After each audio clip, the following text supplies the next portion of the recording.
وہاڑی سے بھائی محمد ابراہیم صاحب نے سوال پوچھا ہے۔ وہ لکھتے ہیں، محترم مفتی صاحب، ایک مولوی صاحب نے ایک مسئلہ بیان کیا ہے کہ مسافر جمعہ کی نماز نہیں پڑھ سکتا، اگر پڑھے گا تو گناہ گار ہوگا۔ ہمارا سوال یہ ہے کہ مذکورہ مولوی صاحب کی یہ بات درست ہے یا نہیں؟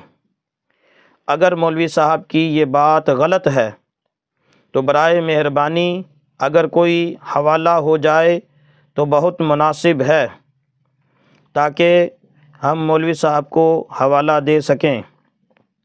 محمد ابراہیم۔ جی میرے محترم بھائی، جس مولوی صاحب نے یہ مسئلہ بیان کیا ہے، ممکن ہے کہ آپ بات سمجھ نہ سکے ہوں، ایسا ہو سکتا ہے، لیکن اگر ایسا ہی ہے کہ مولوی صاحب نے یہی مسئلہ بیان کیا ہے کہ مسافر جمعہ کی نماز نہیں پڑھ سکتا، اگر پڑھے گا تو گناہ گار ہوگا، اگر یہی بات بیان کی ہے تو یہ بات غلط ہے۔ ایسی کوئی بات نہیں۔ مسافر کے لیے محض اتنی رخصت تھی کہ اگر وہ جمعہ نہیں پڑھ سکتا، جمعہ نہ پڑھنا چاہے تو ظہر کی نماز پڑھ سکتا ہے، اگر ظہر کی نماز پڑھے گا تو اسے گناہ نہیں ہوگا، بات اتنی تھی۔ لیکن اگر پھر بھی وہ جمعہ کی نماز پڑھتا ہے تو یہ اس کے لیے بدرجہ بہتر ہے، یہ اور اچھا ہے، یہ اس کے لیے عظیمت ہے۔ ظہر پڑھنا محض رخصت تھی اور جمعہ پڑھنا اس کے لیے عظیمت تھی، زیادہ باعث فضیلت بات تھی، زیادہ اچھی بات تھی۔ اگر مولوی صاحب نے یہ مسئلہ بیان کیا ہے تو مولوی صاحب یہاں پر ان سے غلطی ہوئی ہے۔ آپ نے چونکہ حوالہ طلب کیا ہے اس لیے ہم حوالہ بھی دے دیتے ہیں۔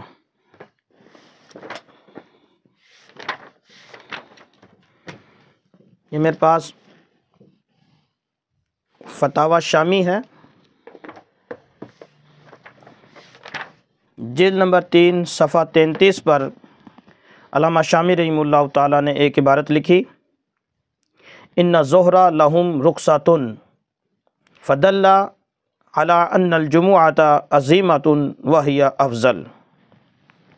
یہ ان لوگوں کے لیے جن کو جمعے کی رخصت دی گئی تھی کہ اگر جمعہ نہ پڑھنا چاہیں تو ظہر پڑھ لیں، ان کے حوالے سے بات کی۔ ان میں ایک مسافر بھی ہے، تو لہٰذا مسافر اگر ظہر چھوڑ کر جمعہ پڑھے گا تو یہ اس کے لیے فضیلت ہے، زیادہ ثواب ہے، اس میں اس کے لیے زیادہ اچھا ہے۔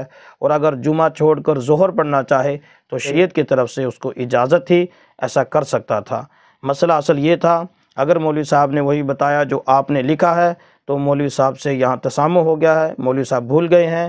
یہ میری ویڈیو آپ ان کو دکھا دینا، یہ حوالہ ہم نے آپ کو دے دیا ہے، فتاوی شامی مولوی صاحب کے پاس ہوگا یا وہ حاصل کر سکیں گے، فتاوی شامی میں دیکھ لیجیے گا۔